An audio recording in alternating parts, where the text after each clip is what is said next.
qu'est-ce que tu t'autoriserais à faire si le regard des autres n'existait pas? Si tu étais sûr que personne ne te jugerait, personne ne pourrait te faire de remarques désagréables, voilà, tu étais sûr que tout le monde s'en fout, en tout cas tout le monde valide. Qu'est-ce que tu t'autoriserais à faire aujourd'hui que pour l'instant tu ne t'autorises pas? Alors pourquoi elle pique cette question? Parce que tu peux être au stade où tu n'as même pas conscience que tu t'empêches de faire des choses à cause du regard des autres. Donc là, j'ai envie de dire, c'est terrible parce que tu te racontes des histoires tout seul pour expliquer le fait que tu n'es pas à l'endroit où tu aimerais être, ou comment dire, tu refoules tes désirs, tu vois. Ça veut dire que tu n'as même pas conscience que la peur du regard des autres, la peur du jugement, la peur même de l'échec, qu'on te dise que tu te trompes, que tu devrais faire autrement, ou que les gens ne comprennent pas, tu n'as même pas conscience que c'est ça qui te bloque. Et donc ton cerveau, pour te faciliter la tâche, pour avaler la pilule, te fait croire que non, ça ne t'intéresse pas, que non, tu n'es pas fait pour ça, que tu n'as pas les capacités, que tu n'en as pas besoin, etc. Donc ça, c'est le premier niveau, tu vois, où tu es à côté de la plaque, tu te sens pas bien, tu sais pas pourquoi, et tu es dans un espèce de flou comme ça, alors que finalement, peut-être que tu pourrais, et c'est même certain, faire plein de choses, mais tu as tellement de peur que tu n'y vas pas et tu refoules tout ça.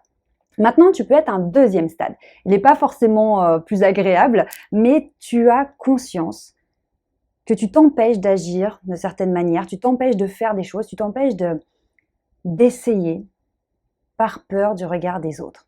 Peur que les gens ne te comprennent pas, qu'on te dise mais non, qu'est-ce que tu fais, qu'on te dissuade, qu'on te décourage, qu'on te fasse encore plus douter, qu'on te rejette, etc. Et là, donc c'est un autre niveau de conscience, plus élevé. Mais pourquoi je dis qu'il n'est pas mieux forcément? On va dire, on se rapproche du passage à l'action, mais c'est très frustrant.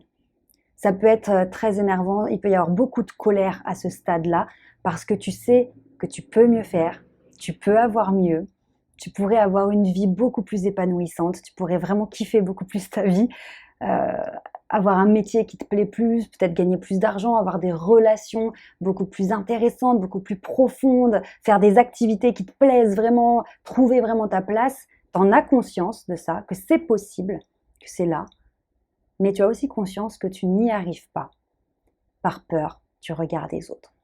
Donc, que tu sois bloqué au premier stade où tu n'as même pas conscience que c'est à cause du regard des autres que tu es bloqué, ou que tu aies conscience maintenant que tu aimerais plus, tu aimerais mieux, mais que tu es bloqué à cause du regard des autres, j'ai envie de dire, la bonne nouvelle, c'est que tu peux encore avancer.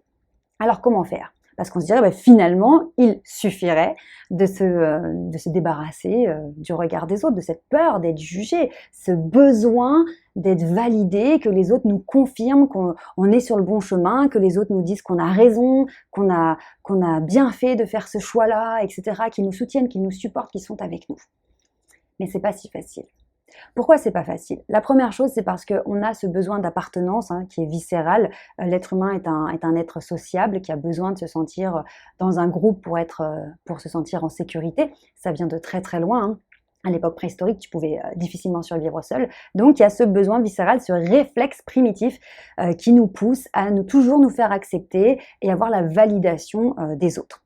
Donc ça, c'est le premier truc. Déjà, quand on a conscience, tu peux être plus indulgent sur ta peur du jugement parce que tu sais que c'est quelque chose de viscéral, de primitif, de normal qui se déclenche chez tous les êtres humains. Donc ça déjà, on peut se détendre avec ça et être moins dur avec nous.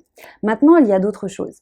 Il y a le fait que ce besoin d'être validé en permanence peut venir d'un manque de confiance en soi, où on a besoin d'être rassuré. Quand tu as confiance en toi, tu sais que tu es capable. Tu es capable de déclencher des choses, d'aller chercher des opportunités, d'essayer de nouveaux projets, de nouvelles choses. Et tu es capable aussi de te relever en cas d'échec. Parce que tu as confiance en toi, tu te fais confiance. Ça veut dire que tu te dis, j'ai les capacités pour réussir, je peux le faire. Je ne garantis pas, je ne suis pas sûre à 1000% que je vais réussir, forcément, je ne l'ai pas encore fait. Je sais que j'en suis capable, mais je sais aussi que si j'échoue, que je me casse la figure, je me mange un mur, j'aurai aussi les capacités de me relever. Donc ça, c'est le premier truc. Si tu manques de confiance en toi, que tu ne te sens pas capable, tu as besoin que les autres te disent « Bien sûr que tu en es capable. Oui, tu as les capacités pour le faire. Tu es compétent dans ton domaine. Tu es l'expert. Tu es légitime pour le faire. Bien sûr, tu peux le faire. » Et malheureusement, si tu dépends de ces encouragements, de la validation de ces personnes pour faire les choses, eh bien tu deviens esclave de l'avis des autres, du regard qu'ils ont sur toi, sur tes compétences ou pas, sur ta personnalité, sur qui tu es, etc. Donc ça veut dire que ce sont les autres qui vont te donner le go ou pas, qui vont te donner vas-y, tu peux y aller, l'autorisation. S'ils ne te donnent pas cette autorisation, tu ne feras rien. Tu dépends totalement d'eux. C'est terrible. C'est horrible. Donc déjà, le fait de travailler sur ta confiance en toi, ça te permet de te détacher de ce besoin qu'on te confirme, qu'on te dise oui, c'est bon, tu peux passer dans la classe supérieure ou non, tu redoubles. Nous ne sommes plus à l'école, c'est fini.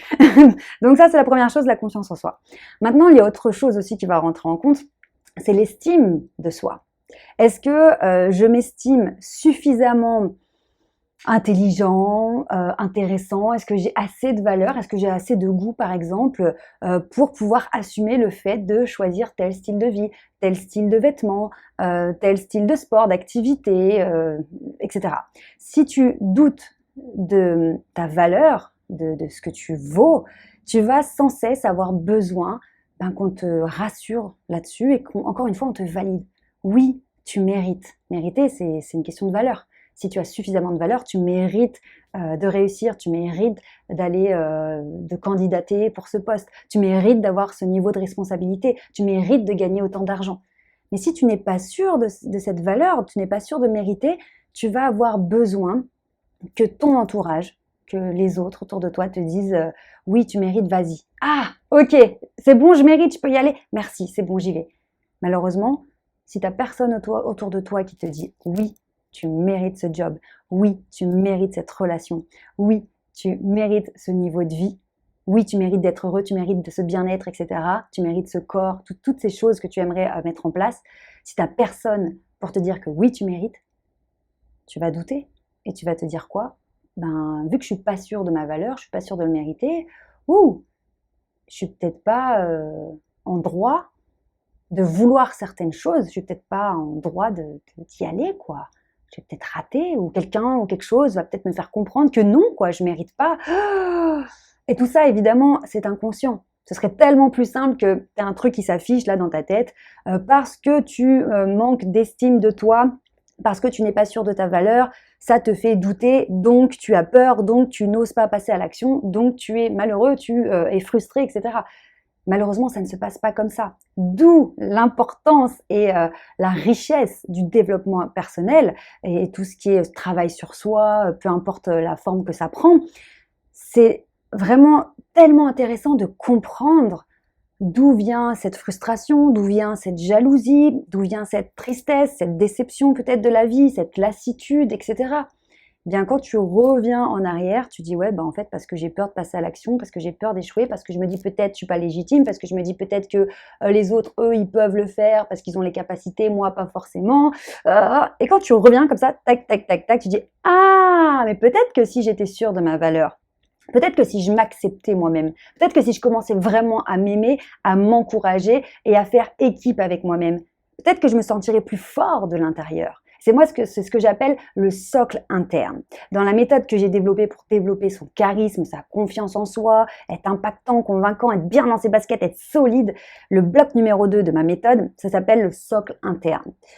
Amour de soi, confiance en soi, estime de soi, mindset, tes valeurs, tout ce qui fait que tu es toi. Quand tu l'acceptes, quand tu comprends déjà, tu comprends comment tu fonctionnes, tu l'acceptes, tu le développes, ça te fait un socle, c'est pour ça que je l'ai appelé comme ça, un socle à l'intérieur de toi qui est solide, sur lequel tu peux t'appuyer, voilà, c'est un pilier.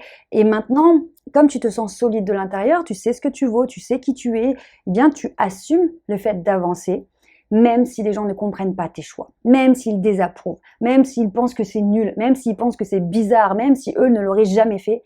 Toi, tu es solide de l'intérieur, donc tu avances. Et peu importe ce que diront les autres, peu importe les commentaires négatifs, peu importe les remarques, peu importe le regard qu'ils vont poser sur toi, c'est toi face à toi-même, c'est ta vie. Et le fait d'être solide à l'intérieur, ça fait que tu peux tout affronter, tu peux tout surmonter et surtout le faire d'une manière apaisée. Non pas dans la peur, le doute, te demander ce que les gens vont penser de toi. Non, t'es bien. Tu es solide et tu avances et ça te permet de te libérer de cette prison du regard des autres.